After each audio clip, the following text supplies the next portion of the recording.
Welcome to the deep dive. Today, we're diving straight into something pretty striking from our source material. Talk of Liberation Day in Washington, D.C. Yeah, quite a statement. Absolutely. And this deep dive is all about understanding this really significant move to try and reestablish law and order in the Capitol. And we've gathered material from, well, a key news conference, but also Nah. commentary from people like a former deputy assistant attorney, various legal analysts, even observations from the White House press corps. So, quite a few perspectives. Exactly. Gives us a rounded view of the issues, the proposed fixes, and the thinking behind it all. And for you listening, our goal here is to help you unpack what this whole public safety emergency thing in D.C. actually means, why now, and maybe why these actions could ripple outwards, way beyond the district. Right, potentially affecting how you think about crime and governance pretty much everywhere. So let's get right into it. The president's declaration, how exactly was it framed? How dramatic did it sound? Oh, it was explicit. He declared a public safety emergency in D.C. and set out this really bold goal to, quote, take our capital back. Take our capital back. Wow. Wow. Yeah, very powerful language. No messing around. It painted a picture of, an immediate crisis needing immediate action. And it wasn't just talk, right? Our sources mentioned some very concrete steps being announced. What specifically on the law enforcement side? Absolutely. First big thing, Attorney General Pam Bondi is taking command of the Metropolitan Police Department. Yeah. That's a major federal step, Huge intervention. definitely. And on top of that, deploying the National Guard, their job, to help reestablish law, order, and public safety, And the stated reason being? to let law enforcement do their job properly. That's the quote. The implication being they couldn't before, unhindered. Okay, so it's focused on D.C. on the surface, but you mentioned the framing. How did the president connect this to, like, a bigger picture nationally? He absolutely did. Our sources really stress this. He framed it as a direct challenge to what he called soft-on-crime policies across America. Oh, okay, like what specifically? He called out things like no cash bail laws. And he pointed fingers at, quote, liberal prosecutors in Democratic-led cities. Did he name names? Cities, I mean. He did. Chicago, Los Angeles, New York, Baltimore, Oakland. Described them as so far gone.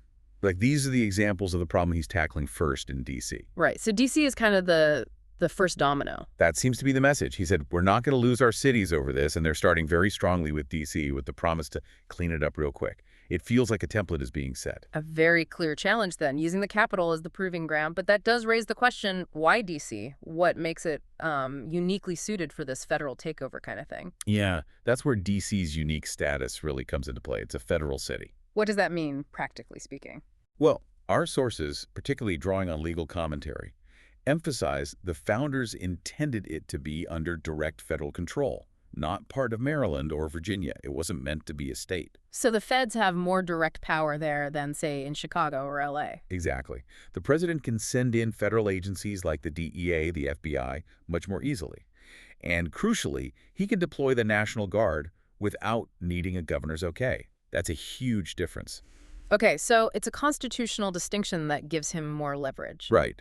But it's also, according to some commentary in our sources, a bit controversial. There's the Home Rule Act from 1973, which gave D.C. more self-governance. Which sounds like it would limit federal power. You'd think so. Yeah. But the act apparently still allows the president to take over the D.C. police under certain conditions.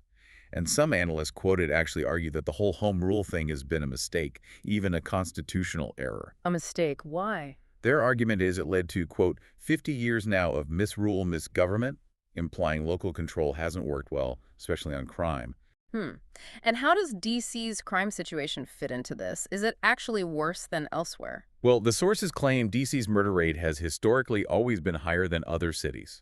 And this is apparently happening even while national crime rates have generally fallen. So, crime down nationally, but maybe not violent crime in certain cities. That's the picture painted. A rise in pure violence and issues like encampments, particularly mentioned in connection with blue-led cities. So D.C. fits that narrative they're building. So the plan is fix D.C. first and show everyone else how it's done. Precisely. Use D.C. as a demonstration project to produce good policies and demonstrate to the rest of the country how to turn around their crime-ridden inner cities. It's positioned as a blueprint. Okay, we've got the policy, the powers, the why D.C. But the sources also really emphasize the human side of this, don't they? The human cost. They really do. They talk about perfect storm of crime, blaming it on failure of policies, the reclassification of crimes, activist judges, feckless Just prosecutors. strong words. Very. And they back it up with these incredibly powerful personal stories, Hmm. not just stats. Like what kind of anecdotes are we talking about? Well, there's a White House press corps member robbed at gunpoint Yeah. by a child. And the source says nothing happened. Just nothing. By a child. Wow. Yeah. Yeah. Then there's the mother of a White House intern, just riddled with bullets. And she's apparently still asking President Trump to do something. Heartbreaking. And there was another one, wasn't there, about an interpreter? Yes, truly tragic. An Afghan interpreter working as a Lyft driver. He survived the Taliban, worked for the U.S. government, came here for safety, killed in D.C. Yeah. by a 14-year-old who apparently got just a 3-year A sentence. 3-year sentence. That's what source material states. Mhm. And it lists others, too. Congressman Henry Queller, Senator Rand Paul's staffer stabbed, 2 Israeli embassy staffers executed. It paints a picture of, a breakdown. And it's these stories that really drive home the sense of crisis. Absolutely. It puts a face on the policy debate. It shows the real-world consequences when, according to these accounts, the justice system fails. It's about that loss of safety, loss of trust. And even officials are speaking out. Right. The U.S. Attorney for D.C. is quoted expressing deep frustration, talking about young punks committing violent crimes, laws being too weak against, say, 14 to 17-year-olds with guns, judges giving probation for shooting someone. Sounds like they're pointing fingers directly at local government. Pretty much. Mm-hmm. A direct call for action against the D.C. Council and what are called absurd laws. Now, there's obviously a political dimension here. How do the sources frame that? Well, one perspective presented very clearly is that the Democrat Party has become the party of crime and disorder, while the Republican Party is the party of law and order. So Trump's actions are meant to highlight that contrast. That's the argument made, that this move in D.C. will underscore that point. It also gets linked to things like border policies and this criticism of past administrations for, quote, upending the criminal justice system or creating lawlessness. Is it presented as purely partisan, though, or is there any sense of broader agreement that something needs to be done? It's mostly framed in that political conflict context. However, the material does mention a bipartisan effort back in 2023. Oh, what was that? It involved Joe Biden, actually, an effort to override a rewrite of D.C.'s criminal code, a rewrite that was seen as softening on crime. So even across the aisle, there was some agreement on pushing back against perceived leniency. It suggests that, that beneath the sharp rhetoric, maybe there's a wider concern about where things have been heading. Interesting nuance. Okay, let's pivot slightly to something that seems central to many of these stories. Juvenile offenders. Right, that comes up again and again. There's this claim in the sources that older people in the gangs know they won't get a severe sentence if they use younger kids. Leading to, not even teenagers sometimes, 12, 13-year-olds committing heinous crimes. That's the allegation. So what's the proposed solution or the push for change there? The argument presented is pretty blunt. Stop the woke revolution in criminal law, especially for juveniles. Treat kids who commit adult crimes like adults. Regardless of age. That seems to be the position put forward, Oh. which, directly challenges the whole philosophy of juvenile justice, focusing on rehabilitation. And that's likely to face pushback. Oh, definitely. The sources acknowledge that some of the courts might push back hard against that kind of shift. It's a fundamental change. And this really gets to the heart of the debate about rehabilitation versus punishment, especially for young people. Yeah. Is the current system working? Our sources had some pretty striking data from D.C. itself on this, right?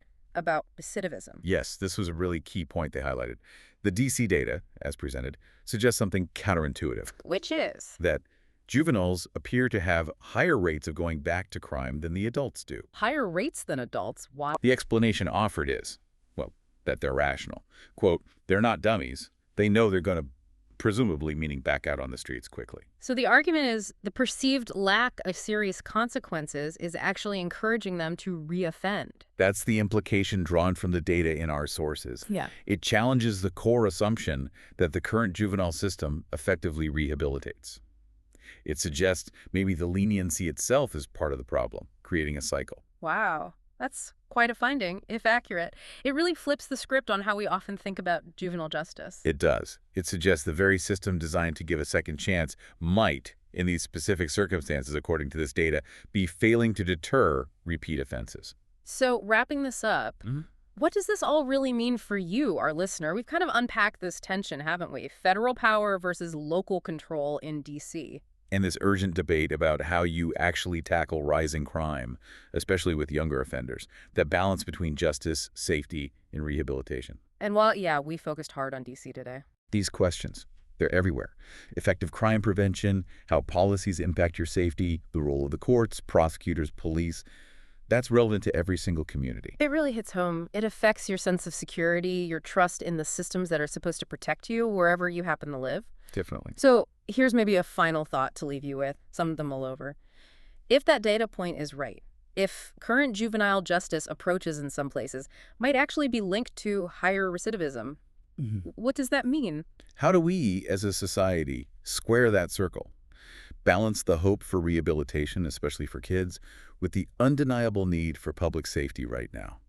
And what does that tension imply for the future of policy, not just in D.C., but in cities all across the country? Something to think about.